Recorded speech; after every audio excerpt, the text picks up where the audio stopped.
Yeah. Talofa, just bear with me, guys. I think ole don't fai por me wo mok wat ka ko live Ya vi ele li. Ele tua si aki aku ya nisi o vai nga ya ona fia fa leia ina ia awane I.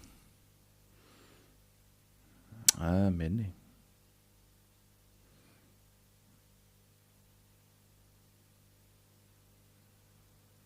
Hallelujah.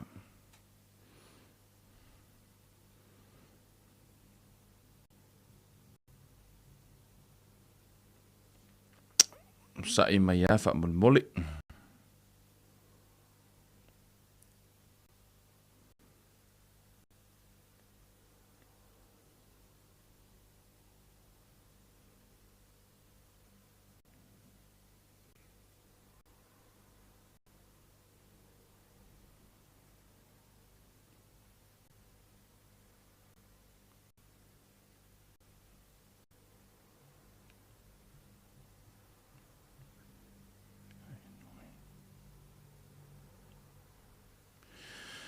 Hallelujah. Hey guys, olo tam fai Amen. Yele tua. Praise God. Hallelujah. Miro pa meu mo ko ka ko live talo mo tatu proklami. Ya olo ta alfili. Ole Tasi le nei o vaenga pito I sili o na tāua. Ma o se vaenga fo I e au ona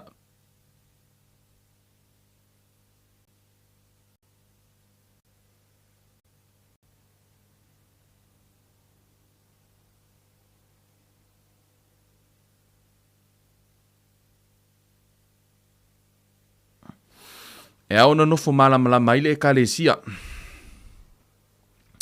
O sa ime o le kauka muka kuarka ko live ia uana I toi whaalave ma ia ma ta pena o matu nisi o vaenga o na lena pēr tātu masini ana nei. Ole Tasi nei o vaenga o loo whaapeona whetoto wa iai ma ese itali tonunga ma o se Tasi nei o vaenga o te iloa. Ma tua musu ale ti apolo e iloa e oe le te mai mua mai. To I sili lea ona o te iloa e au I o le vaenga lea na saule ti apolo nga oi ese male e kalesia. E o male te minei, awane iloa ele e kalesia lo na mana malo na malusi anga. Ma e o mai le te minei, o le tele o awa onga le e kalesia matali tonunga wa iai nei, wo lato ave e sea mafetoto wa I le manatu o le mataha upule nei. Lea la utala noa I le fiafile nei. Ma o te manao ia te oe, e te maelau api malau peni, a umana tātou tala noa I le mataa upu lea, ona e toe alu la I e whaitau mataa upu ia no te tala noa ai. Matango oe va ai, pe sa o meu te tala noa tu ai, pe se. Ona e peo no whai atu, o le mea lea wanga oi ele ti apolo mai to tonu o le e kalesia, walai ona le manu ma lo tangata o le e kalesia, walai ona le mawhai e tangata o le e kalesia ona whaatau nuu lo lato vala awina, walai fo ina le iloa e oe maa ulo ta ua vala awina, ono le mea le sanga oi ele ti apolo mai to tonu le e kalesia, e mafua mai ona wa awa onga. Me mua e au ona o tātou wo iai e, tātou mua le Ioane le se fulu. O lona mata upo se fulu. Whamaritala le tuspa ia whitalinga le Yesu fo mai. O le ngaoi, e le ai se Tasi me sauai na ona ia ngaoi ma fasi ma faa umatia, ua o sau ina ia latou maua le ola ia maua atili ai lava. O le tala noa le tuspa ia I o le ngaoi e iele mena sau e whai na sau e ngaoi fasi ma faa umatia. A o ai ngaoi e tala noa I le tuspa ia. O ai le e whao ngā mai e le ngaoi. Wa tātou I loa o ti apolo o I o le ngaoi. O ti apolo o le ngaoi le na. A o ai le e whao ngā mai e le ngaoi. I to tonu o le tustu singa lea, whamere whai upo e walu, o I lātou umo e na mua ia te au whetalainga lea Yesu. O ngā oi I lātou mawhau mea, aile I whaalongo mā mo ia te I lātou, o aile tala no ia Yesu I. Lai tala no Yesu I whai a onga ia na mua ia te ia le nā oa o ina tangata. O ngā oi la ia, o tangata lātou te a oa o ina le upo le atua, mea fo ile nai ala iono o whaapea tu la fiafile nei. I lau whaalongo mata upu umau te tala no ai. Alu o esu e la fiongo pa ia le atua, mea lai wha mai ei pauro e sili le e ka le sia I perea ea. E le ngata na whaalongo, aina toi o esu e. Pe sa o ia mea I e kalangoa mai ei paulo. Pe tutusa ma fionga le atua. Amene.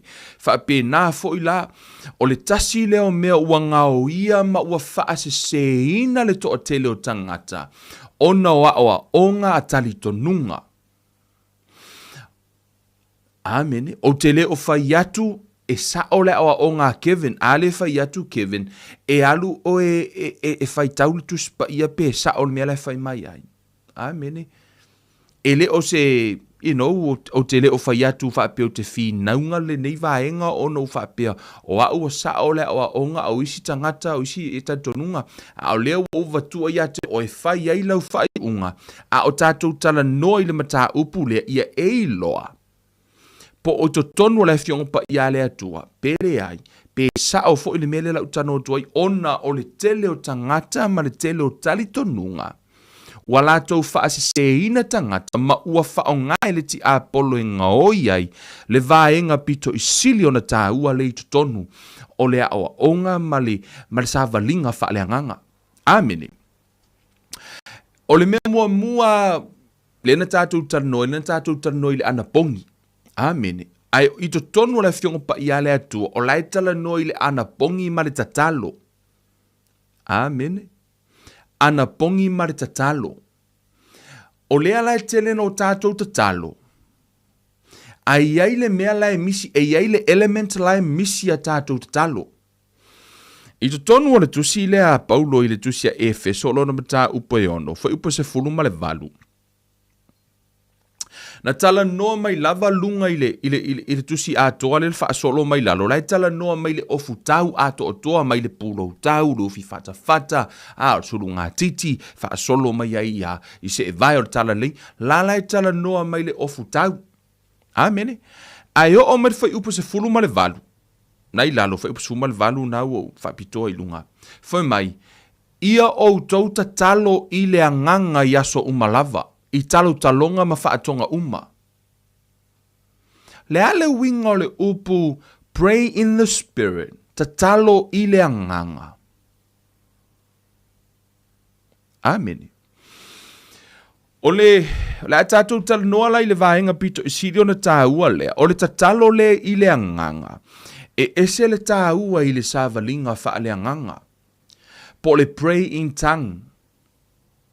Amen. O le tatalo lea e ese umai ia o onga, ese ei tali tonunga, ese ei le whaawinga ina interpretation, tali tonunga I ai e iai le tatalo lea. O le tatalo lea se tasi o tatalo, I will say this is one of the number one prayer. So o se kerisianoa, tatauna tatalo ai. O le tatalo lea, le tatalo in ngangana ese. E sao.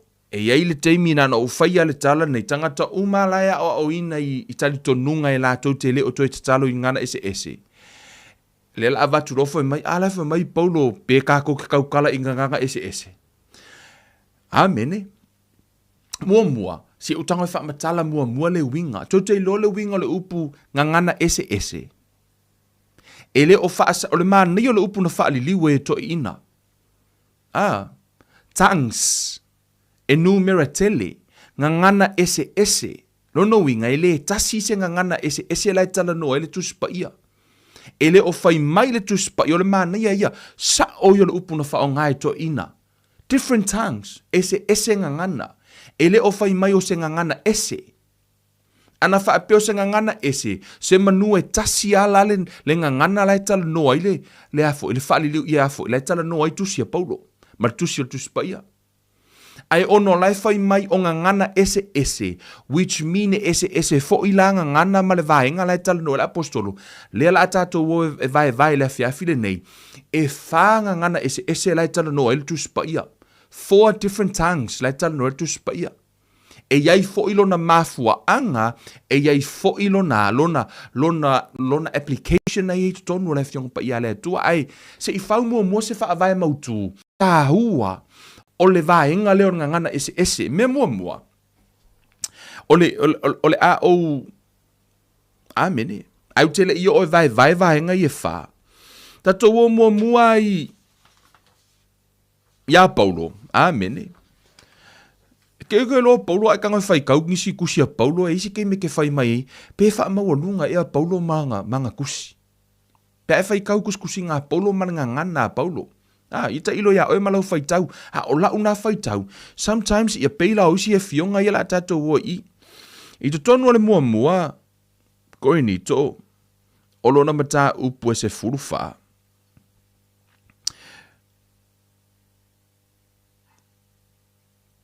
Fa maile. Tato atu mua. O te ilo ele make sense la utala la fai pe aka ko le o mo kusi le. Ko mo le lua Timoteo. Lua Timoteo. O lona mata upu e fa, fai upu e fitu.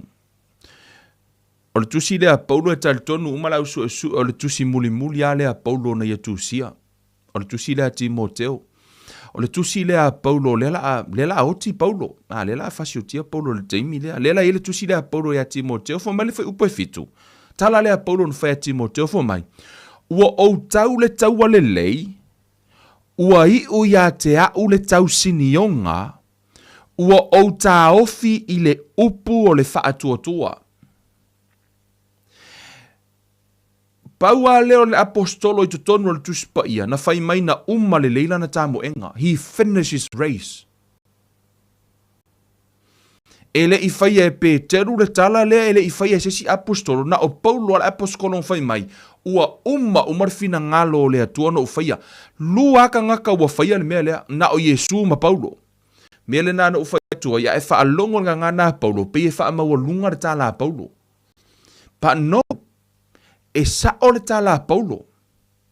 Onos fulu 5 tausanga o iai Paulo I lana ministry, siri aku nga ke lele mea nga fai e Paulo I langa ministry, nga ilo o mea nga fai ele e kale si e tutono le lua afe tausanga. I think that's a big statement, which is true, Ile mata utia o vaenga na nga lua I fo ile apostolo Paulo, ai fo mai tala le tuspa ia, sau Paulo fo mai, ua o tau le tau ale lei, ua hi o ia te au le tau sinionga, ua o ta ofi I le upu o le whaatuatua, fa mai Paulo ua umalanga, ua pauale ka ngaka lo fa mai ua umarfinga ngalo le akuanga ia faya, le vala awina le atua ia te ia. Fa fe fea ona, fai mai, Paulo, fa fe fea ona e iloa ua umarfinga ngalo le atua, fa fe fea fo ina e iloa le fina ngalo le atua.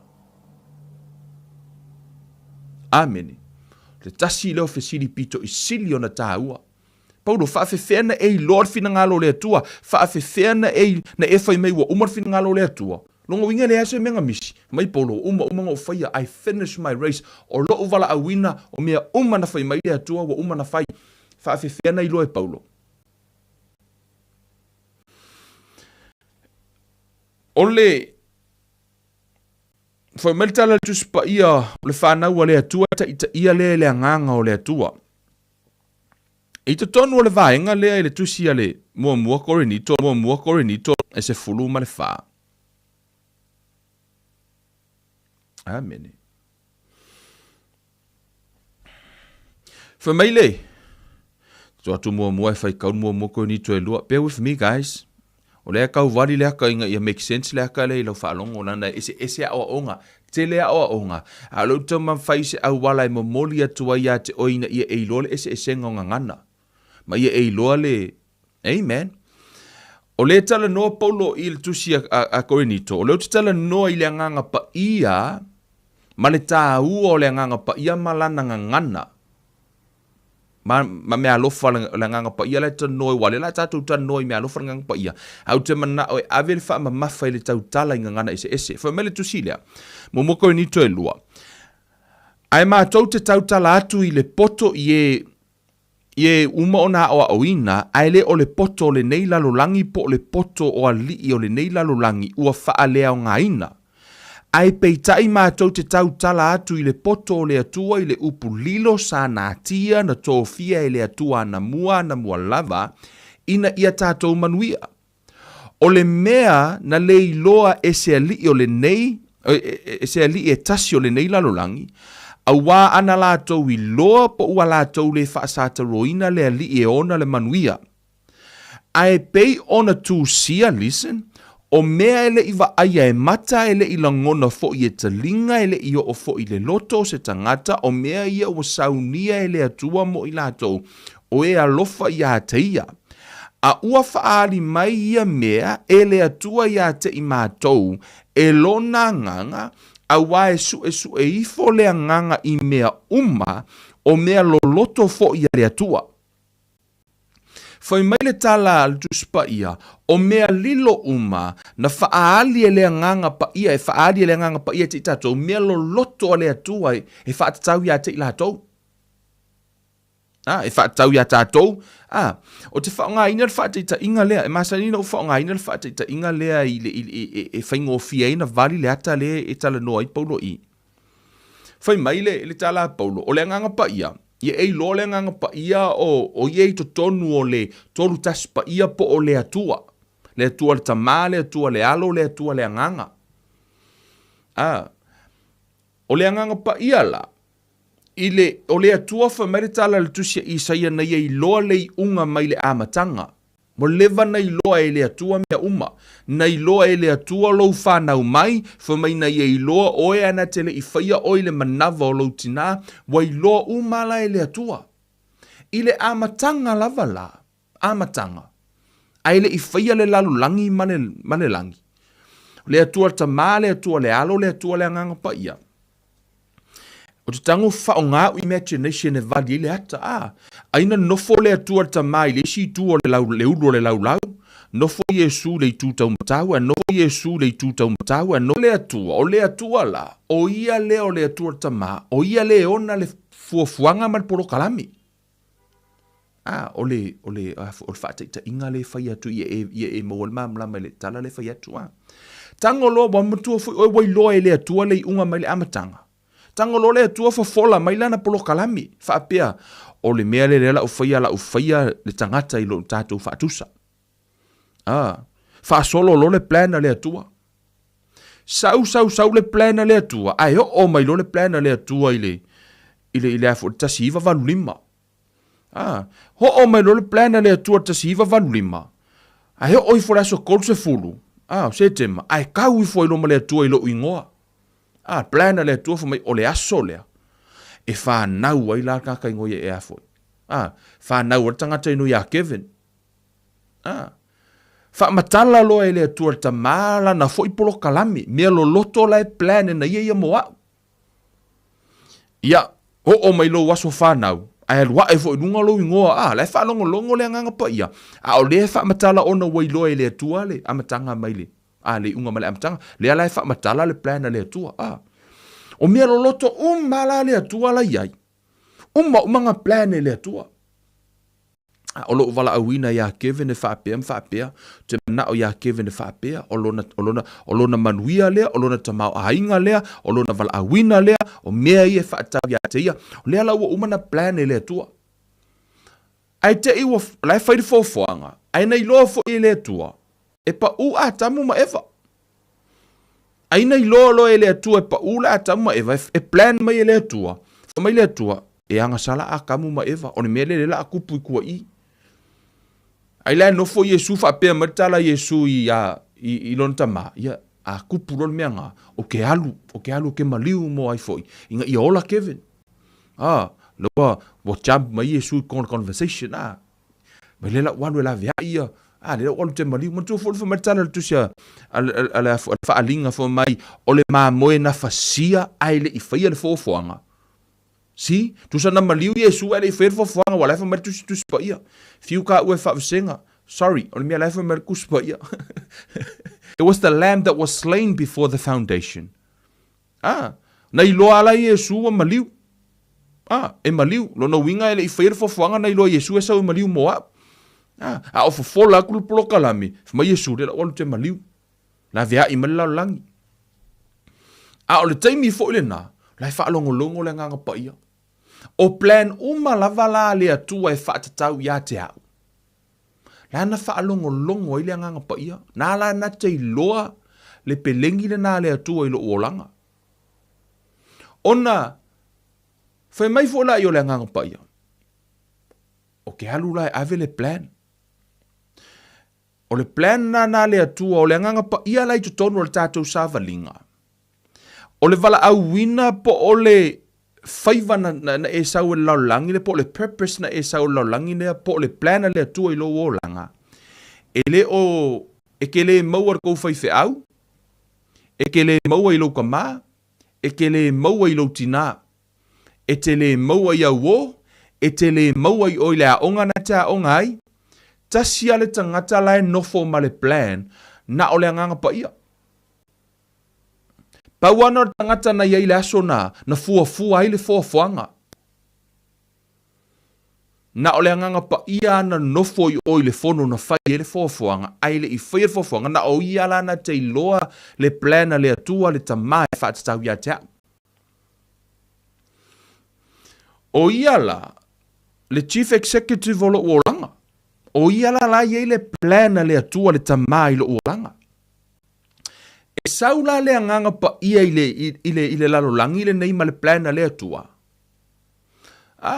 E saula e nofo I totonu ia te oi, na sau e suia oi I le ato ke riso. Ai ole malia I ole sau le nganga pa ia, na sau e nofo I totonu ia te oi o le malu e tatalo ai. O le anganga pa ia la, malana sau le na sau ai, na sau fo ima au maila na ia lavanga ngana.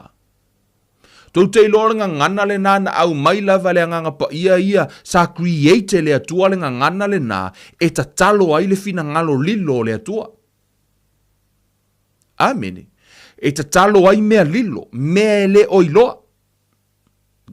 Le vala auina o le atua I lo olanga, na saule nganga pa ia e tatalo le fina ngalo ngā le atua, e saula e tatalo I le ngangana I le malama I le mafaufau.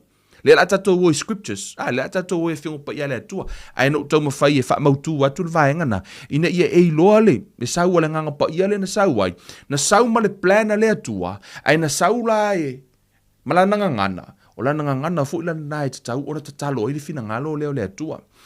Ai o ilo le vahenga lea, le mafua iloa ona ese a ilo ia o a onga. E mafua mai, o le whainga o le tusi a Paulo e ka le sia le I. Amene. Ka kuwhai kau mua ia, me alofa le nganga pa ia. Amen. Ka kua mua ia e ka kukire I oiru mai o. Whai mai, e matalasi me alofa a e tasi lava le nganga, e matalasi fo I whaiva a e tasi lava le ali ia. E matalasi fo I mea mamana a e tasi lava le atua, o lena matuanga lue I mea I tangata lava. O le ale winga le tala Paulo, le ale winga le tala Paulo le fai upe wha, e matalasi me alofa a e tasi lava le nganga ia. La e tala nor fai upu e whai me alofa I lalo mai I fai upu amata. A whai tātou te ole tusia ai fo. E feso lo nam tā upu e wha. O a whaiva la e tala no ai. Fai mai e matalasi whaiva ai tasi lava le li.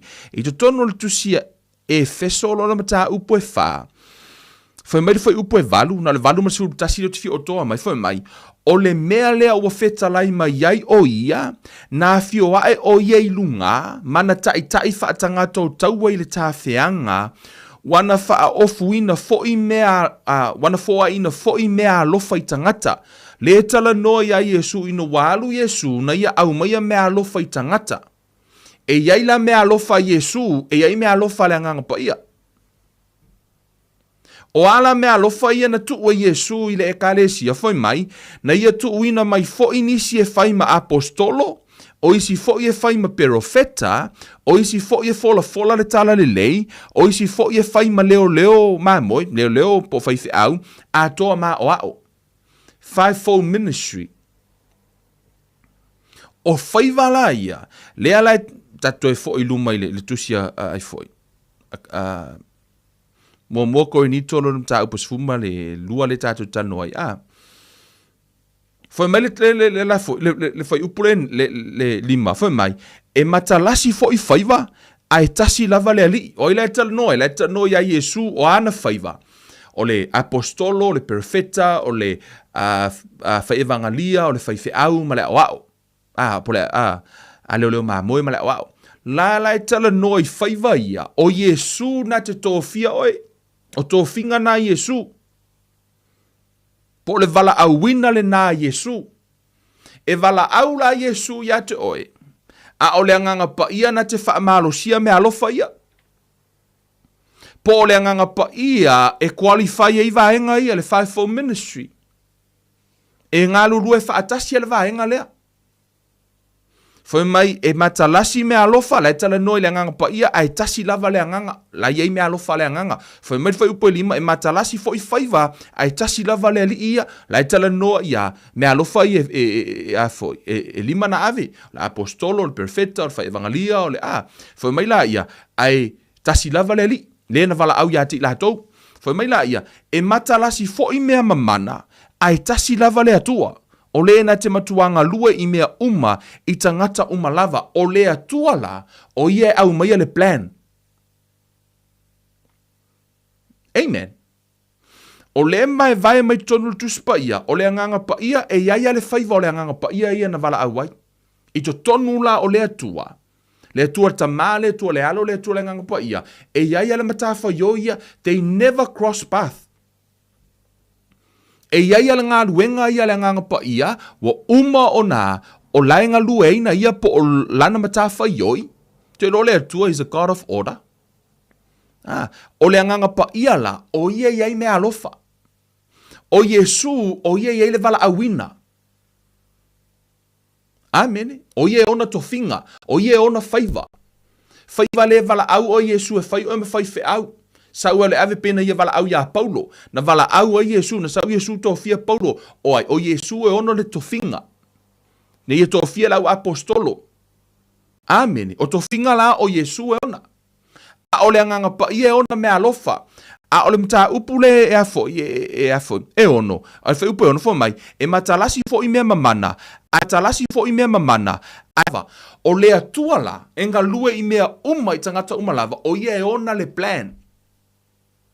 O ia la lea, for mai Yesu e sili lo tama ia tau. So God the Father, o ia ona le plan. O lea la nofo le tama ma le plan. Amen. O Yesu na vala awina oe. A oai. O lea nganga pa ia e ona me alofa. O lo vala awina la. E mana o mia e oe me alofa le nganga pa ia.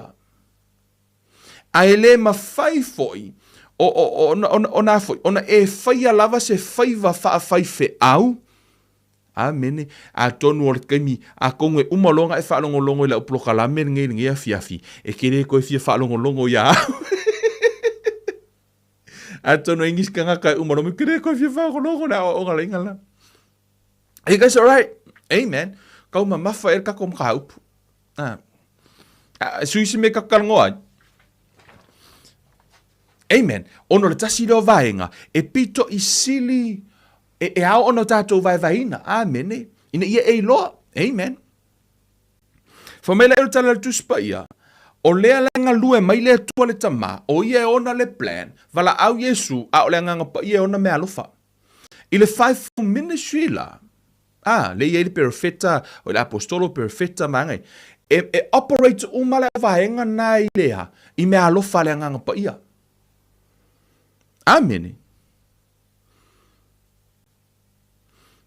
e operate umala ia afo ia me alofa ia leva ia me alofa Yesu le ekalesia foi mai a wa ua fo ina mai le tasi le upo le poto le anganga e le tasi excuse me o le malama e tusa ma le anganga e tasi e le tasi le tau fitonu e le anganga e tasi e le tasi o me alofa e fa malolo ai mai e le anganga e tasi na te faia vavenga e le tasi o le perfeta, e le tasi o su enga o nganga, e le tasi ngana ese, e le tasi o le whamatalanga o ngana, e matuanga lue fo ina mea uma e lea lava nganga, e tasi o loo tufa i tangata ia ta itasi malana mea, pei ona fina ngalo iai o ia. O le nganga pa ia la, au noa ma le nganga pa ia, e makua e le qualify le lima lea. Amene. Ona o le malo si anga uma o le ngaluenga le lima lea, le fivefold ministry, e wha moe me alofa ia, it's a gift to serve. O le mea alofa lea, alea nganga, alea tua, laile nganga pa ia, e au nai tangata, ia peke servina ai, a latu tangata e mai, e alu le whaife au. Ona wha malolola ia le whaife au, you are serving the people, wha o ngā ile mea alofa. Lai tala noa tala tus pa ia for my fivefold ministry, la to te wha malo sia le ekalesia. Amen. E ngā lue wha atasi la, you know, ese fo ila ia le. La se whakeka inga. Ke loa i kako prokalame le ngei. Use kasi al palaka le PowerPoint. Le palaka uma ya mo li ke vai me ola mo yo kua. Le palaka ile camera le te mai mo ai o le mo li le fa mamla mai au. E o ile afo ila o computer le live to wai. E o fo ile iPad ma vai uma te fa ngaina. Kasi al PowerPoint le sa uma ya.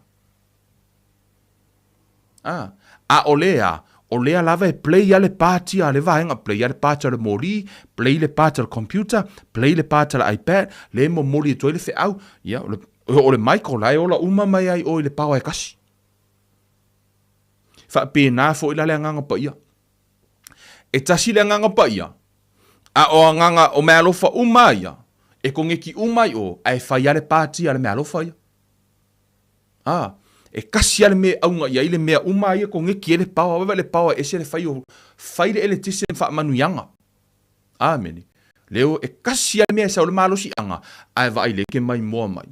Leo ma whainga mo mori e toi le whi au mo o tu ia te oi. Ai kasi ale mea lai ko ngeki ai wha pena fo ila le nganga pa ia. O mea lofa uma lava e ko ngeki uma ile nganga pa ia. Ele iai masa kaimi o ke sau au ke kalangoa ku i ai complain mai le mori lau mak. Pe complain na kula o maiki o ila computer.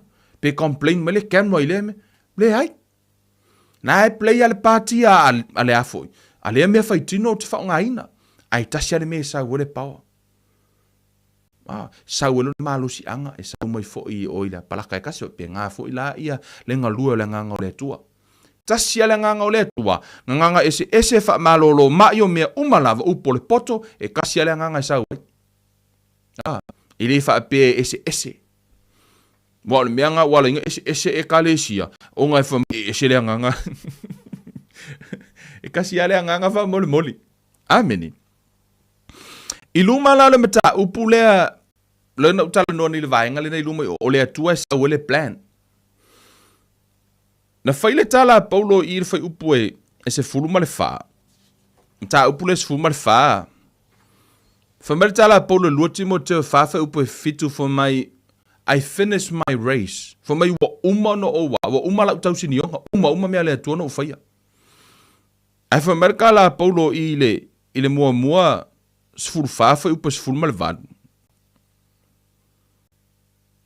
Fai mai. O te faafetai ilo ua tua ina ua tele la utau tala inga ngana ese ai iti ya auto umalava. Amen. Famertala Paulo te whawhetai ile atua e tele la ukatau tala inga ngana ese. Lai tala noa ile tatalo. Pray in tongue. Ai iti ya auto umalava. No tala noa na nei, si iwa vai mua vaenga nei, e ala na tā uo le ngangana ese. Ona ese ngangana lai, e le tasi se ngangana ese tono tuspa ia, le ata tō uo vai. Amene. Ngangana ese mua. E aona e sila fia. Ai kako kere io e tala noa tau tala lo ngana ese vaenga ia. Ole a tongue for personal edification, po le ngangana e wha malo sia oi. O le vaenga mua la lea, le ta ua o le tautala po o le tatalo i ngangana ese pray in tongue, le te tautala i le ngangana, le te tautala i le tua. Amene. Po o lau tatalo la lea, o le vaenga la le ta ua o le tatalo. I to tonu o le mua, il tusi lava lea. O lona, fai upo e wha. Wow, kou roma fai upo e wha. Le atatou e vai ono o I le mafuaina ese a oa onga ma o I loa leo te loa le nga mafuaina ngoi e le tiapolo ia le tatalo i ngangana ese mai totonu po le tatalo i le nganga pa ia mai totonu o le ekalesia. Amene. Fai mai le tala le tuspa ia i le fai upulea o le tautala i le ngangana ese e wha mawhanawhana e ia te ia. O lea lai tala noa ia le vaenga lea, tau tala ingana ese. O lai te tau, lau e te talo o e wha mawhanawhana o ia, o e whamaira ia, a o le perfetane e wha mawhanawhana ia i le ekalesia. E ese me ia lua, o le whai upo e wha, lai tala noa, e lai wha matala e paulo le tatalo ingana ese, o laua e wha malosi o ia te oe, po laua e tatalo o e le finangalo o le atua e wha tatau ia te oe. Amene. For mai, he who speaks in a tongue edifies himself, but he who prophesies edifies the church.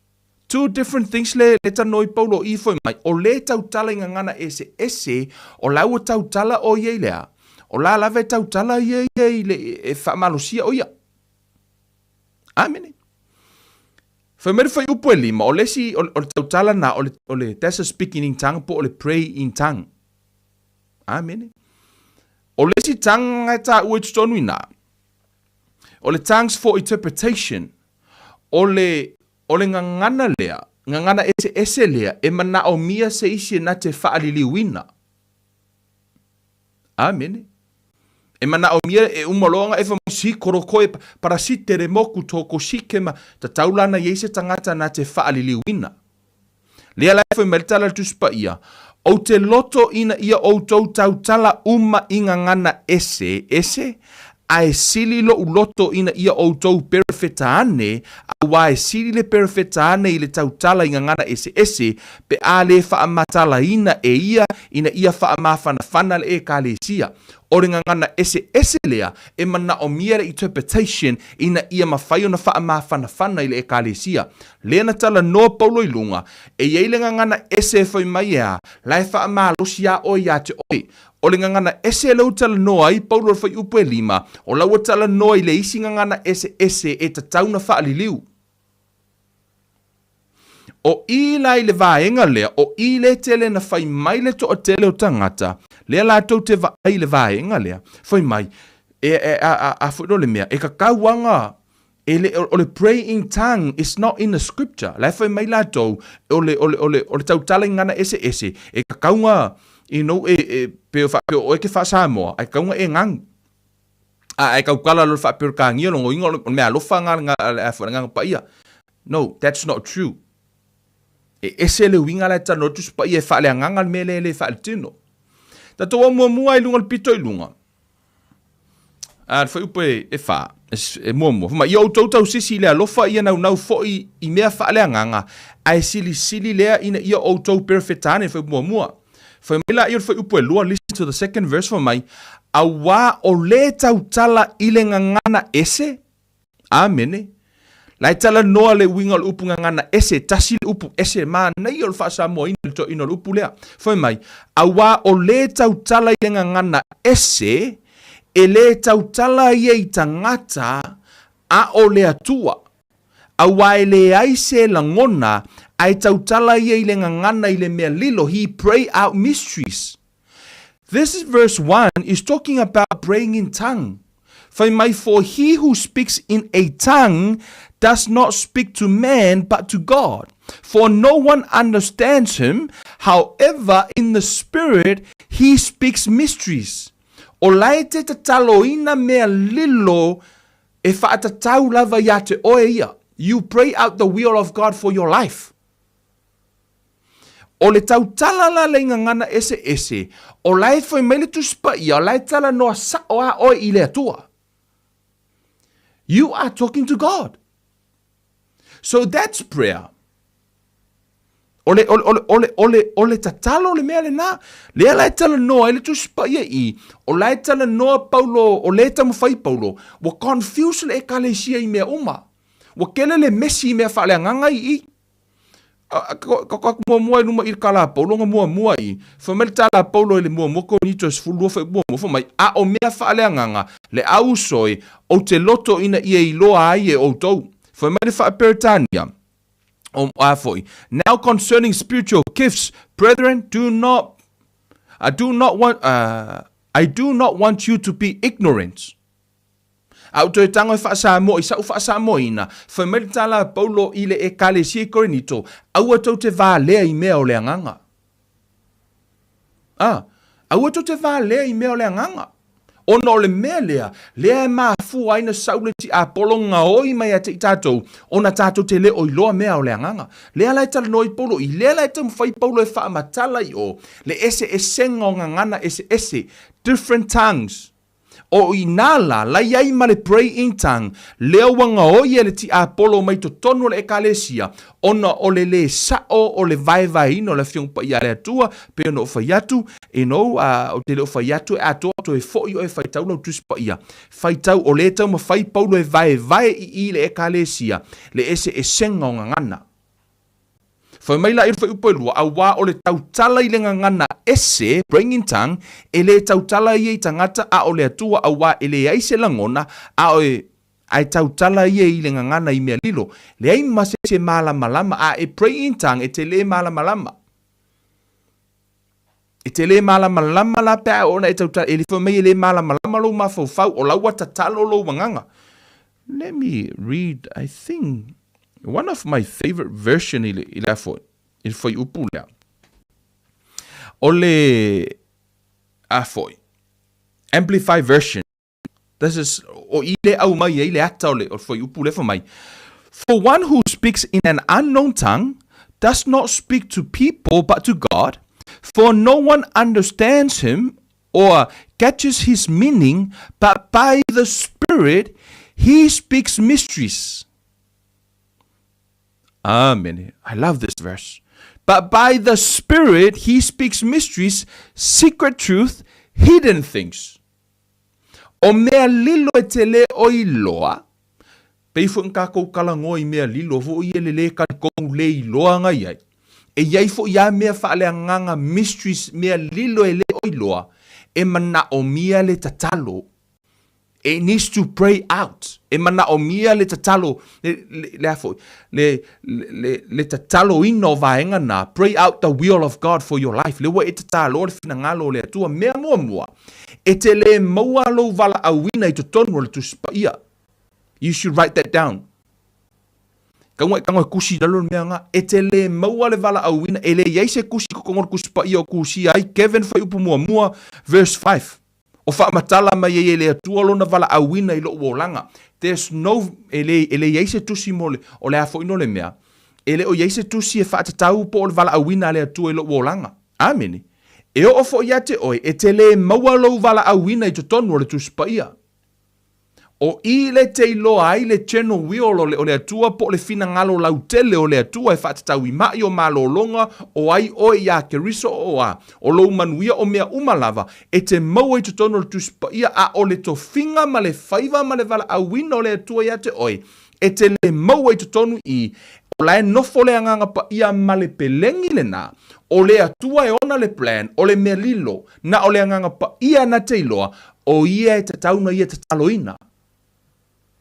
Na saula le nganga pa ia le lalo langi, na sau malenga ngana e na te tatalo ina ai le plan na le atua. o ina loa, a e praying in tongue, masani no whaongaina le whaatita inga lea. O lawe e tango download le plan le atua I lo wolanga I le lumanai. O na whai mele tuspa ia,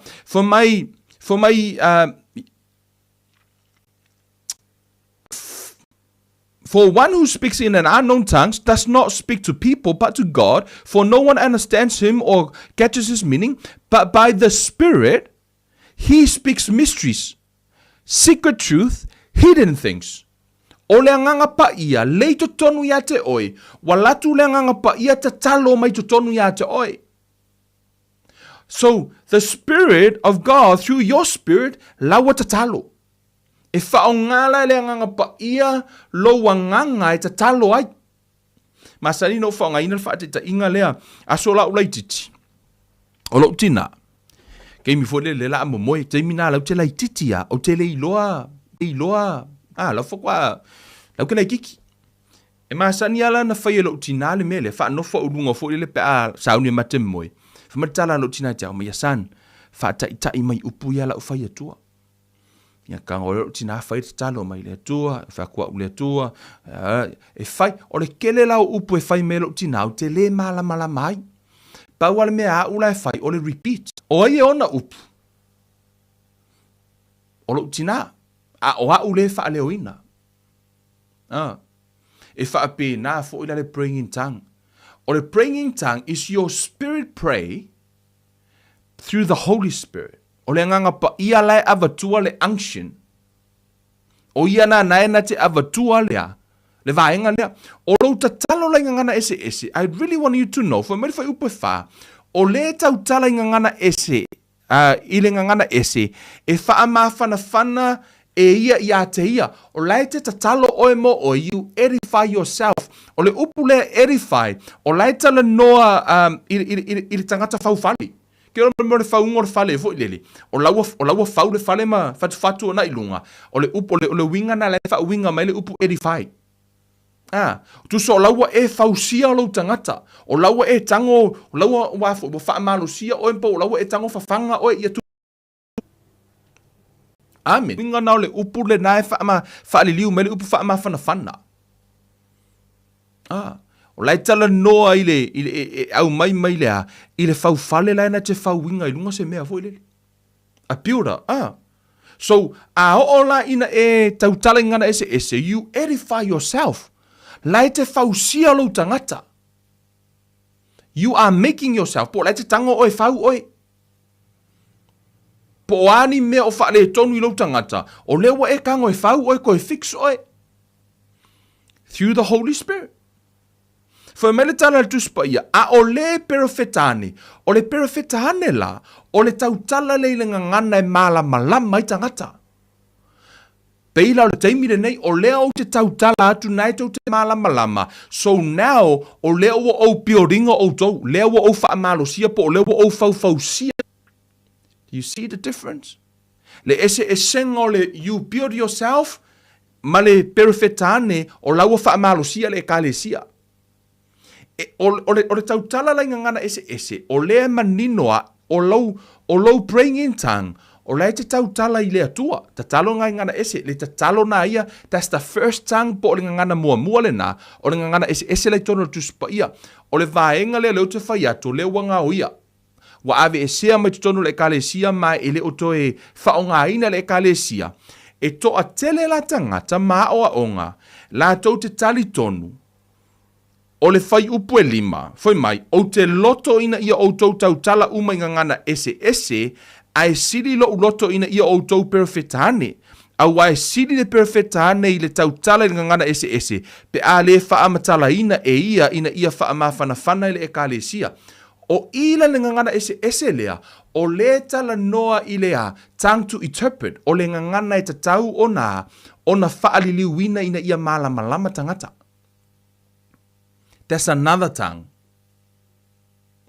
O le tautala I le ngana ese, ia ai whaaliliu. Tatu whaasolo, tatu whaitau wha mai, whaalongo wha upe ono. O le nei le au soe, A fai o te alu atu ia te outou ma tautala i ngangana ese, se a ea so wao ngā ia te outou, pe a fai o te le tautala atu ia te outou i le faalinga, po o le poto, po o le perfetane, po o le aoa o atu. Whaataita ingo le mea leo te whaia.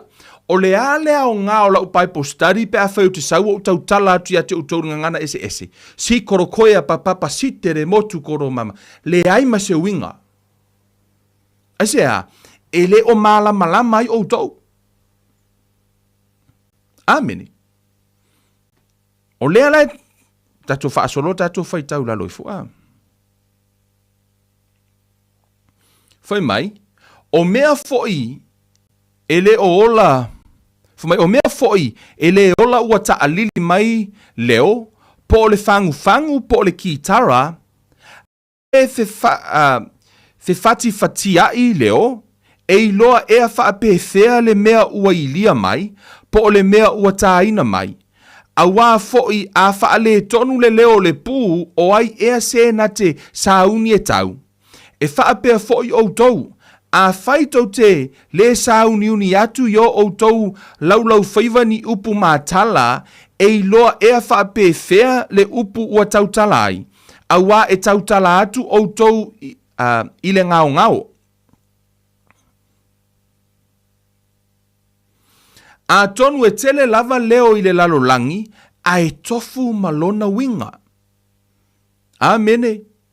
Toi, o le whamtalanga e paulo le whai, fo mai, a tonu e tele lava leo i le lalolangi, a e tofu malona winga. E ese le leo le kikala, ese le leo le piango, ese le leo le peis, ese le leo, lai tala noa paulo le mau leo, ese I, ma le mangu ese fo le nā leo, ese uma leo, a iei fo o la tau winga. E whaapena fo ila le tau mawhai o paulo e whaamatala le ngangana ese I tangata. Fo mai, ese uma leo different tongues e tofu lava le ngangana malona winga. O le ngangana mua it's a praying in tongue. Ngangana lona lua o le prophesy. E mana o mia le interpretation. E ese le piango, ese le kikala. They are both instruments but different sound. Whaapena fo ila le tala no le tala noi paulo I. Fo mai ea o ngangana ese umalava ai ese o la winga. Wa matantau mawal vai ngangana prophecy o le ngangana e mana o mia le interpretation. Fo mai la ia o le nei a fai o te iloa le winga o le leo ua avea au matangata o le nuu ese I le tautala mai. O le tautala mai foi o le tangata o le nuu ese o ia te au. Oh, sorry, foi mai tala paulo. O le nei a fai o te iloa le winga. O le leo. A fai upes fuma lua foi mai. Ia whaapea foi o tau. Ina ua o tau nau I mea whaale anganga. Sa ili ia ina ia sili o tau I le whaama whanawhanaina o le e kalesia. O le nei, o le tautala I le ngangana ese, I nā tatalo ia o ia ina ia mawhai o na whaamatalaina e ia. Amen. Whai mai whai upu es fumar wha, a wā a whai o te tatalo I le ngangana ese, ua tatalo ai lo ua nganga, a ua le fua maini fua e lo uma fau. For if I pray in a tongue, my spirit prays, but my understanding is unfruitful. Amen. For me foi upes fuma lima ia a whaapewhea o te tatalo I le anganga, o te tatalo fo I lo uma fau, o te pese I le anganga, o te pese fo I lo uma fau. A le whaapea, pe a e whaafetai I le anganga, pe whaapewhea ona a mene mai I lau whaamanu, o le nofo I le mea e nofo ai le tangata valea, ina ua le langona e ia lau upu. A wā ua maalie lava lau whaamanu, a ua le whaamawhanawhana le tasi. Whamaila ia, o te whaafetai lo ua tua, ina ua tele la utautala I ngangana ese ai titi a outou umalava. Ai pei tai o te loto ina ia o tautala I le e kalesia ini upu se lima ma loo mafau ina ia o wa o atu inisi ai o te le loto ini upu se mano I se ngangana ese. Le au soe Aua tau te whaatamaiti i le mawhauwhau pei tai ane, ia o tau whaatama mea i le leanga, a ia o tau tangata mātutua i le mawhauwhau. Whamai le whai upu e lua, ole nei, o ngā ngana ese, e le whai ma whailonga ia i e whaatuatua, a o e le whaatuatua, a o le perfetane, e le se whailonga lea mo e le whaatuatua, a o e whaatuatua. Amen. Si koe wawai le singa nganga lea. O le singa ngana mua le tanoe nei, tang for personal edification, ngana e whaamalosia o e le tanoe le mua Korinithus fufafa upo 5. O le tang for interpretation, po le ngana e mana o mia le whaaliliu le tala noa I paulo I whai mai. O le ale winga o ke kaukala koe nganga I au, sili o ke au upo 5, o ke kaukala ai malama le kalesia. Ngai lolo kaukala aku I upo kele ai le malama. Remember, o le tala noa paulo I le tange mana o mia le interpretation. Whamai le o paulo, wa ai oe nai te tatalo I ngana ese. Te tatalo I le atua, ina ia mawhai ona e tango e interpret. Ia o I le levo ngā ua mawhai ona e whaaliliuina le speaking tongue. There is few times I to tonu o lau ministry, ma le meno wāuina au e le atua, ua au mai e le atua se fe au I se tangata, ai ua o whaaliliuina. Wa o tango I interpret le fe au na mai. I le ngangana e malama I tangata. E I fo I le taimi sa tupu fo I le mātou a inga, she praying in tongue, a te talo ngana ese leisi, ai whaaliliu e ia le fe au na mai. And also I see o te vaile to atelo e kalesia, o lai operate le vaenga lea. Vi ia le tua. Amen. Mo I la toula, that's a tongue or I mana o mire interpretation. It's not the same as praying in tongue. Ono o le tatalo le mana o mire interpretation, o lai te tala noa I tangata. You are talking to people, e ke le o tala noa I le atua. Ai o le tatalo, ai le apostolo, when you pray in tongue, you pray out mysteries, foi mai, o lai te tala noa I le atua, e te le o tala noa I tangata. See, two different, ese uma ia le ao ngā. Ai o ngangana uma lava o ngangana ese uma. O ngangana mua la, o le praying in tongue. Ta talo a oi to edify yourself to build. This is the prayer in tongue. Leo te umo tala noai, le te leo lona taua, leo wangoi le kalesia, asi wawai mo vaenga lea. Lona luo tang le ta notus pa ia, o le tange mana o mia interpretation, le fai mai o le te wha amawhana I le kalesia. Amen. Ele o fai mai ele o fa apea mai ele o apalai ele apostolo le foi upule na I lau praying in tongue o lau tala no I le atua. You don't need the interpretation because you pray out mysteries. E te le mana o mia la se interpretation. Because lai te tala no lo wanganga I le atua. Ai o ilo I le mata upu lea o le ekalesia when it comes to the church. E mana o mia loa lai oe lea le whaaliliu e interpret. Amen. Whaalonga whaupelua tolu. Whameltala paulo I.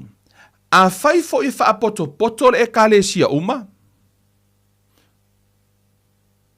A whai fo I whaapoto le ekalesia uma I se mea tasi. Malatou tau tala uma I ngangana ese. A ulu fale atu ni e valelea. Po e le whaatuotua. Ele tau vale lea ina ea outou e ilatou. Ai a whai e perfetane uma, ai ulu whale atu se tasi o se le whatuatua, po o se valea, ua o a ina o ia e ilatou uma, ua whaamasino ina e ilatou uma. Ua ali mai ai fo I mea lilo, o I le loto, o na whaapaufa, mai fo atu I le atua ma tala, e moni o ia te outou le atua.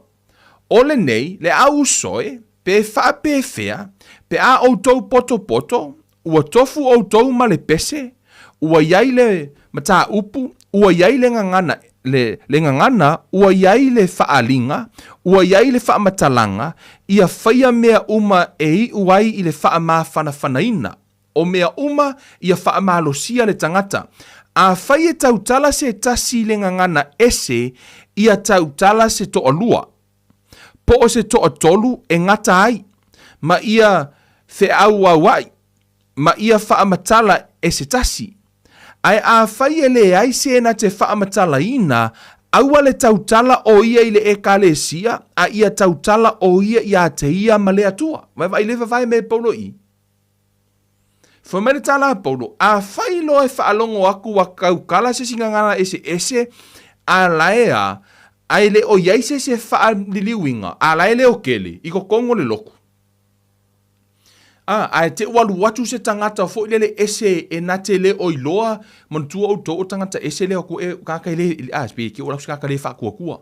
Ai ki ila walu waku ko loku a lai makua i. Oh si koro koe papa. Lai makua pe kaka sori pe va le e ngi kangaka o le winga na tala paulo.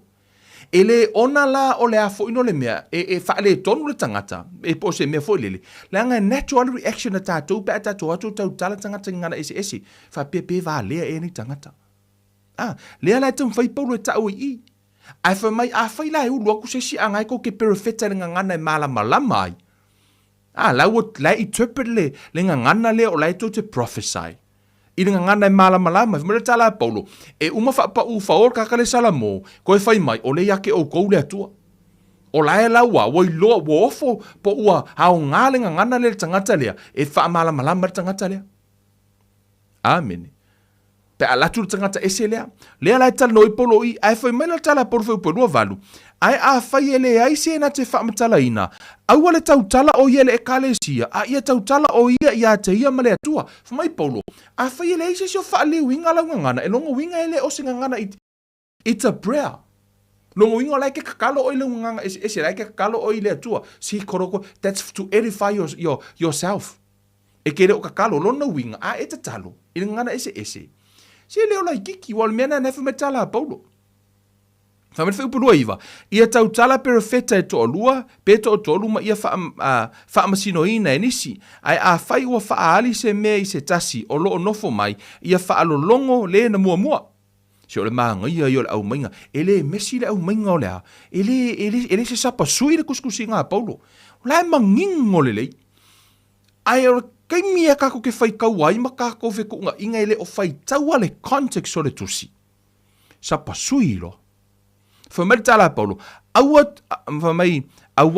tau te mawhaia ona perfecta uma ta i toa tasi ina ia ao ina uma ma ia wha mawhanawhana uma.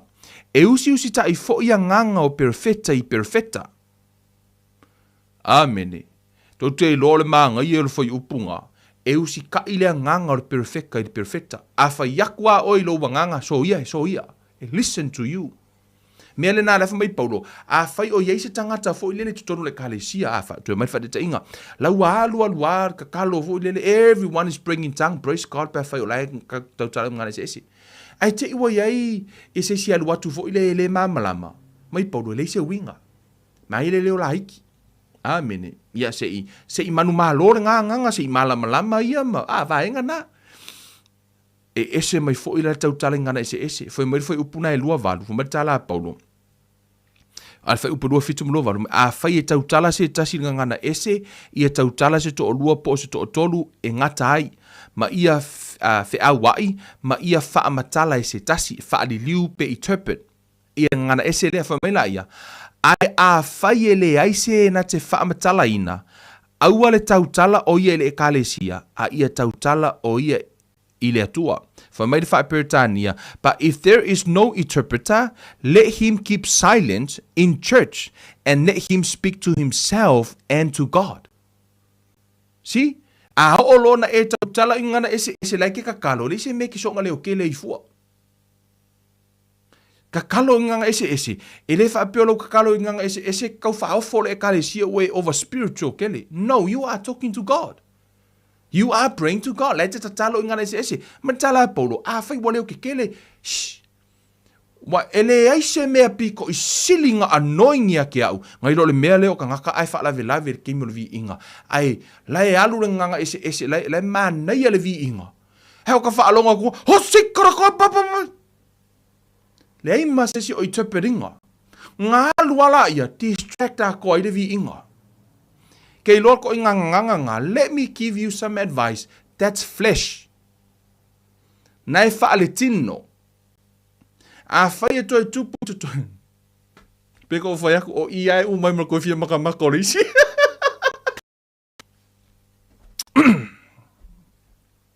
I ele tua.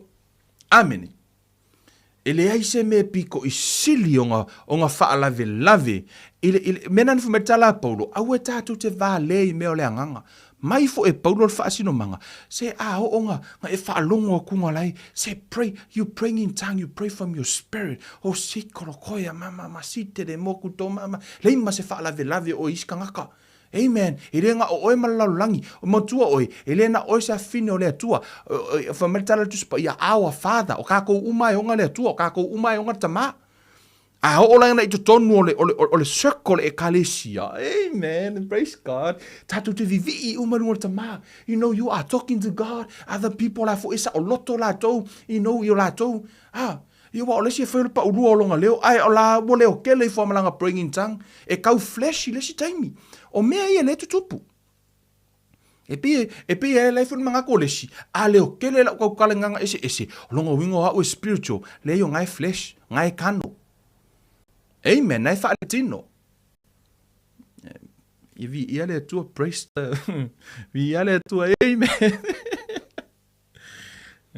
O kere o whea koe ke mawhau le whinga ko e kalesia ngai masangi whapenga o le mea nganga o kupulesi. Whai mai, o le mea konga lai whai e ai mai. Mai le ai, kilo e fo oi hao. Amen. O whai mai tu spaia. O le mea na lai tau ma whai Paulo ona e sa o whai, kero o whai kau I, se le mangi o lo uloko I kuskusi ngā Paulo. Everyone is praying in tongue. They all loud, like because everyone is praying in tongue. They all in one. Hora ka kalo ele o whaalave lave. Ai whaalave lave lo no winga lai tatau na whamete tala Paulo. Whai e au le pisa. A kupuro le melea. Anu e whai e nana ua over ai. From experience, ua over ai le ngalua o le nganga pa I e tutono le ministry na o iai. Amen. Like it's one of a ministry na ule ta ua le ngoa, o le ngalua o le mana o le atua. E ila le keimi ngā ua maa ngai a le ngalua o le nganga o le atua. Haka whaalong le isi. Wa leo kele alanga kangi, distract o mai lea, le moment. Matua I whaalave ai le ngalua o le nganga o le atua I kangaka. Ai o le kangi le nge, mo meo emotion, it's not spirit. Amen. Let's move on. Le ngana lona lua, ngana lona tolu, ngana mua o le praying in tongue, ngana lona lua o le tongue le mana o miele interpretation. O le ngana lona tolu, tongues of deep intercession, groaning. O le ngana lea pe a whai te intercede po o le teimi o le oi e le mawhai o na tala ina. And uma utango e vatu, some of the experience, I'm really careful to explain experience ona e hafo ino le mea. Pa uma o vatua ni mea leu te iloa e au ia, ni mea na o ina o le atua ni vaenga lea. I te tono le Roma lea ono. Fai upe luas fulma le ono. O I luas fulma le ono. O le tala noa I, o le tatalo lea, fai mai, e whaapea fo'i le anganga o na fesoso ani mai lo tātou vai, a wā tātou te lei loa mea tātou te ole atu wai maletusa, ai peitai o le anganga the spirit, e whautua o ia mo I tātou I le oi e le mawhai o na tala ina.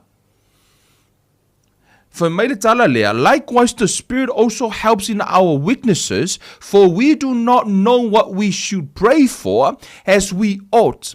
But the Spirit Himself makes intercession for us with groanings which cannot be uttered. O ila, ele mawhai ona e whai mai sikoro koea matike site rema. O it... Eire fontatalo e masarina waloi, one of my spirit masarina whaia mātou fontatalo yasola. Sometimes ke ngofo whapea. This, ona lea tua, man use whaongaina e le atua. Ma sa ina whai matou fonta talo yaso la, e nofo foi lele. He never pray. Ai pau ane mela ki whalongo kwai. He's groaning, o lae oi. Pa, ole vaenga lea, lau vatua se mena tupu, i le tausanga mua talua na lua fesfuma lua. Sa, manonofo I molo to lua ilunga le awala, man, weeping through a lot. Tele o vaenga, we homeless, sa leise mena nofo ai. Na o la na yai, o teimi fo ile na mau o meltala le fo mai waka nesa lo to lua, la ile cancer, la I ndisi o vaenga. Man, matua I mai kai mi uma. I leo stangata fo ile leo so fai fo ile li o langi na vai tau. Ira le po, na mana no fo ilo le fale o le sio tau songa, po uma ma te feta ngisi lo mo le atua. Man, kangi kai mi uma, kangi I le atua I le mea lea. Le mea o leo so whaer ki apolo ngā kai me le natal so I fua maloloina ai oso o mea na tupu I tangata o mo mea so sko I ngā mea ngā kai mi a. Reki le tasi o po, ino makua I maen makua inga fiva me umai na mamo moe la fo I le ilunga le. A fo ino le mea, o leo te tamu whaifa matala le mele le grown in the spirit. Sa iei la le mate moe le pōna, la e mato I tinga ina le mato a inga. A o le pō ale na sa fai la umiti. O la umiti lana fai. O la iei le teine lai uola ulima. A lai vala au mai, fo ma, Kevin, don't let me go. O le tala le nā ale a foi. A le teine lai uola ulima, fo mai, please Kevin, don't let me go. Ai tu so le, le fa fofonga le anganga o le tu, I am not lying. Mo, te pole fo ia o te, le o tangata o whaongai ne le tu, o te le pepelo I mea nei. Ole mela sa urola umiti no no foi lunga makua I mafalo loto ile kaimi nga le vaveau makua I mafalo loko nga ngofo foi lunga o te le iloa po ai le ngo le teine o te le iloa pau ale mela ilo loto like it's really heavy and matua I malosia lo wanganga to pray ele I mafai ele o ngutunga o te lei lopo a upo te tatalo ai all I can paul mela te la ngono le mamafolo loto no fo amo grown no woi like I don't know how to atal vaenga le la te oi le anganga fo ile se me ala mamafai lo loto ala te tatalo mo listangata right le la te oi fo ile le like matua I mamafa pe se me lai whainga kai inga whamakala. O lau te tatalo I le atua, wa le matua, wa le matala le mea lailo uloto. Pau wa le mea lai nei o le grown, nau te oi. O le malie, it's like 15 minutes. Pus fulima mingu kia o ngofo whapenga. Because ai tatalo inga ngana ese. E le teime te whaalonga o le alava me mamafa ilo uloto. E alu wa you edify yourself. E alu o le mele masa no faya pa ona mamafa mauso fa ia o le to tele. E to tele tangata ia la to te fai kala mai ke au ma fati nga ia ma fai mai o ke pepelo o mea uma ni me tupilo o langa fa vai ai lo loto. Ele ai lava se au wala te alu le I te talo ingana ese and I praying in tongue e siri aku nga kele kai me o ke kaukala inganga ese pe uka kalo ngai lo kakalo lo mafofau and our fellowship know me that way o to telo tangata la to te lo a o kakalo telo te me tau tala ingana ese ai a fai prokala me le ka kaukala inganga ese waile ai so no winga ele mamla mai o to I prophesy tau tala ingana mala mai tangata ai a o na tatalo tatalo o ila o le chrome lea o le malia la to e fo I tua le tala o mai fo le pole mo tua le mele no ulo le miti le na le mafu no foi lunga o ye te au le la ngona fa nati tatalo au te le lopo a upu le fa fonga le ngang pa ia ho le kai au ko se malola tatalo after 15 minutes ai ala melo ko ala melo ko fo ile kilo mai ke au fo ile ia koe whaliu koe moi. Ia whaliu wholo au o moi te mina o le maali la. Mate no for the tai au. Lau whaile mati. E ingon ma breakfast. E kia wha marikara lo kōlua. E siale menga kupu yanga i le pō. Pa koe ha? Whamaina, lai ta oto. Ai onga vai kungo ma wala ka oko ngol moenga, a waru ese mai lo na nganga.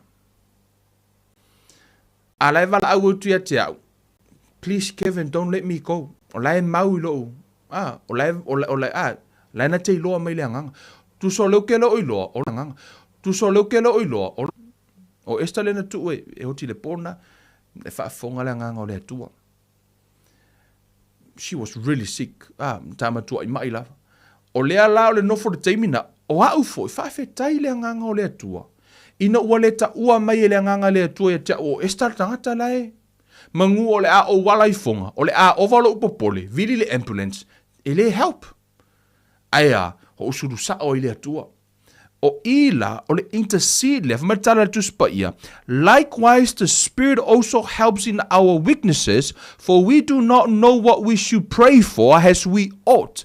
But the Spirit Himself make intercessions for us with groaning which cannot be uttered. O le nganga pa ia lana te tu I le vai tatalo mo tātou I le ngangana ea. Ile ngangana le atua, ile o ile le mfaita talaina. Whamere whai upe e lua fitu. Mai a o le su e le loto, wa sila fia e ia le fina ngalo le nganga, au wa o lo o fautua o ia mo le au pa ia e tusa ma le fina ngalo le atua. Now I pray out according to the will of God.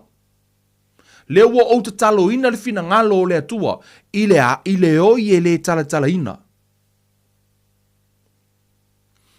Ia a tonu kalusia ia wa o ngale ngā illustration le au ngale na experience e whaamatala ai le vaenga lea ona, it's semen tupu ia tea. O le praying in tongue, o le tasi leo vaenga ia I le afoi. I think I praying in tongue I kaimi uma lungor ka avale o whaia ngā ruenga, so se mea I praying in tongue ka oko I le moenga e whaalongo mea lo ko ruala si korokoia mama. I'm always praying in tongue. Sa vali glory o ingore ki. O le tala fo le na Paulo. Okay, lo Paulo e praying in tongue nga ye me falwa. Paulo e praying in tongue nga ye me falwa. Kala Paulo le fo mai sili lo kalo ye ki o ko nga ese. Ke o klo nga langi fo ki a Paulo kusaka uang ka kalo. Ga kalo umai nga ese. Pa o le mea to e fo ila utala. Fo mai tala Paulo. Wa umana ia whaia fina ngalo le atua. E always connected le praying in tongue because he pray out the will of God. Na ia te talo ina le mea lilo po le fina ngalo le atua ilo no langa. So o se taimi e te talo ingana ese. Lai te talo ina le fina ngalo le atua. O le isi langa ngana le na. O le tongue of deep intercession. Po o le te talo le ngana lea. O le oi e le mawhai o na tala ina. That's a different. O le si fo ika. Foi. Mea nai foi ngangana ese foi la ngangana na. Si, ele tutusa le male si korokoia papa si te le motu ko mama. That's different. Ese mai foi la ilea the word of prophecy, ile tang I prophesy, I interpret. Amen. O le isi tang la e whai ngangana ese lai tono tuspa ia. Tongues as a signs to the unbeliever. O le ngangana lea e faa, o le ngangana lea le whamatala Paulo o le whailonga I le aua I tangata le talitonu. Lai kongol kusia ngā ruenga, le ngā kaukakala I le au, I le au apostolo, ina ua saule nganga o le atua, te I praying in tongue, sa vali I foka ngaka o ngu ese, la koulangonga aku, lea, lai whame, wai le kaukala me kako nganga ese, whawhenga. Kakareka kome fa fera u ka yang mam lama I kakonganga. Si, lai malama I le ngangana lai tau talevanga. It's a sign to the unbeliever o le failonga I tangata le tonu. E te maua fo I te tonu o le mua korinito, o lona mata upo se furu male fa. Tato tu mau pel tu sile wa ile ni. Fa upo lua se furu male lua. Fa mertala la apostolo I. O le nei o ngangana ese ele fai mawhailonga ia I e whaatua tua. A o ele whaatua tua. Amen. O le ngangana la lea e iai le taimi o ngangana lea laua wa mawhai o na e tautala i le ngangana le isi atu nuu supernatural. E le sfa pe e kango wao. Pe o kako Samoa, e alang kako lofenga ngui o o le afoi. O le na tatou wa o ngai po the second language ya tatou. Me na le na tatou loa ka le afoi. Le isi mo le waske ia le tar ku o le were au kafa. Ono le ono o le ngangana na o tatou o le ngangana le supernatural. O le tangata no afoi. Dave Robertson, Tasi o na le tua na launga i tonu o siamani. La unga kangaka lea, alu alanga la unga sa iai ala na ia interpreter, sa ile tangata na ia whaali liwina la unga. Ai halfway de la unga tangata lea, ai afu, e tau tala ngana ese iana ia na te le oiloa. Wia la ngona lai au mai le nganga o le atu i tonu le unction, and he just like, hosi kere mo, la waka ukala inga ia. Ai tau tala atu tangata lea, soli, ai vai o kunga, makwa i o fua kangaka. O mai fonga, whaola inga makangaka ngai kongo le fongo e sea, makua lako le karikongua, i le lako o le pālangi me Amerika, le malama lama nganga leiloa, o mai fonga e whamai le kala ale afoi, ale interpreter, whamai, o nganga e la unga the whole time, nga e la unga le whaola kanga ma e kala ngoe le mako nganga. Karikongo o mai kangaka, it was a sign to the unbeliever. Wa tele la forotanga e lurka maa loa lea, so se kaimia kaukalai, e le kaimia lo lua, kiere nga whangaina ta e la unga, o le one of those tangata wha iwanga lia whelua i laulangi. A e le kaimia lo lua kaukala maranganga rea kungu. Ave a mai se whi au tau ala e, o la e alanga i interpreta e a matalava, o la e kaukala i a whaaliu. Hara whaaliu, a e le kaimia sauele nga pa ia supernatural nga stir ta maaloa lea, kaukala nganga e le malama e afukala nganga kungu uia. A ta uala le ngangana ese i to tonu le tuspa ia. E wha ngangana lai tano, mena e tala noa i different tongues. Ngangana ese. Ona ya, o le praying in tongue, o le tongue of mana o miele interpretation, o le tongue o le deep intercession, ia ma le tongue le o le sign to the unbeliever. So ele sa pasui la le tustusinga pa o whaapupulaina mata o tangata e whai. Amen. E mana o mia le nganga pa ia e whai tau ia te oere tuspa ia. Amen. E mana o mia e tātou le nganga o le atua e whesoasoani mai lo tātou iloa. O le vaenga la lea. Leo o tanga vatu se whaavaiva vai mua. Tātou tala noa la ono le nganga pa ia. O le ngangana ese. O le tatalo lea. Ua ave ese le tiapolo ona o onga ua finau le e kale sia foi mai o le bringing tongue is not for today. O lai tala noa paulo i le bringing tongue o le tau tala ngana isia tunu. Tala noa paulo fo mai mana o mere interpretation. E le ai o lai vai le tuspa ia foi mai ese mea whairi, ese leo, ese uma foi winga, wha pēnā foi ngangana ese le tau wha matala le apostolo, ese ngangana, ai ese foi o la tau winga, o leisi winga, o lai te tatalo i le atua, o leisi winga, o lai te prophesy, o leisi winga, o mō tangata le tali tonu. Amene. Le tala no al foi upo luas fuma lua nai fa solo mai lalo. Fuma tala Paulo o le nei o ngangana ese e fai ma fa ilonga ia e le fai ma fa ilonga ia fa tuatua a o e le fa tuatua a o le perfetane e le se fa ilonga le mo e le fa tuatua a o e fa tuatua. Amen. A o le nana utala no ile in a word of prophecy e mo tangata fa tuatua. Amen, pe a ono prophesy. E le mo tangata le whaatuatua. Ai a o laina i le tang le whamai i le tala tuspa ia. Whamai tala paulo i o le ngangana ese. E mo tangata le tal tonu. E ese la le tang lea.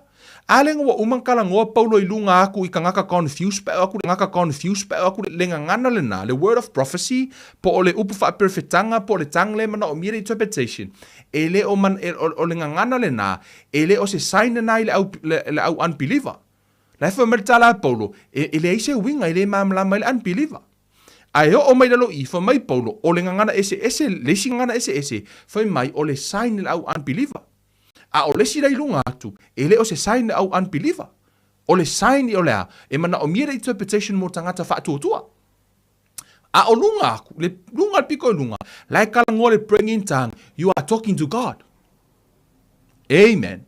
Se va ai le vai inga e le aposkolo o nganganga ese i e tala noai, i to tonu o le mta upule mo koini. Ma kwa i e confuse apa o fia, gusa e tango tu o renga ngana e tasi, fa uwinga fa apio tatalo, e umai fonganga e fai kaua, wa e le iloa, fai mai lunga i e awalea, e o mai lunga i e fa asolo mai fa mai, le fuinga e fai mai lunga e awar kau kala nganga ese kongo e kale sia e, pe au kanga kale karikong. A le fo o mai i fo mai o nganga ese mo kanga kale karikong, o le ale ese senga. Longo ingo le confuse Paulo. Le ye lo confuse Paulo, le confuse ta ua. Lai vai mai le apostolo. Amen. Ma nia fo le au mainga e Paulo. A o laina e tono e kalesia a e tatalo i ngangana ese. Ma lie lo finangalo. Leo lai titi. E fa mai le apostolo. You know, it's wisdom. You know, mo tatou, se i vanga ngā ai wa kako umalawo bringing tongue, kong kako e kalesia, kako o bringing tongue, ia kako leo ke leo kako, we worship God, or fa mai tala Paulo o te pese i lea nganga, a e pese ke leo kele, bless the Lord, sikoro, you sing in the spirit, amen, ia e wha lea nganga, o lea lai maa, nei ala vai inga apostolo, tau te iloa, one of the most amazing thing about tongue, amen, I tono tusi rea koe nito. Ma sania o te, I always encourage people. Ona, ole ngangana le ese le praying in tongue, tangata ke risiano, e ta tau ona tau talai. Ameni. O i loa lea a e fai kaulo isi kusinga whamarikala paulo fo mai ea, e kaukala e nganganga ese uma. O ina lo te iloa ai, e le kasi se nganga ese lai kalango ai Paulo, e iai ale mea ka o le praying in tongue. E ese mai le word of prophecy, e le o kako umalai mwhainga operate le vanga le prophecy. Ha, lai kalango ai Paulo. Foi mai ea, e le o, e a foi, e le perfeta uma ea. E le tau talangana ese uma ea. Le fisidia Paulo lai fai. Ona foi e istangata e le prophesy. O isi foi la tangata ia peo au. Ele ia se kaimi wa o kaukala nganga ese se inkia fa mai o le mako nganga e kaukala ai. Le ima se kaimi fa penga o kupulo o langa. Ele I kupula e kia. Be nice pe aku po se kaimi. I ele to. Amen. Ai o le praying la in tongue. Kako kala ngoa se kaimi ngor kako kaimi. Wow.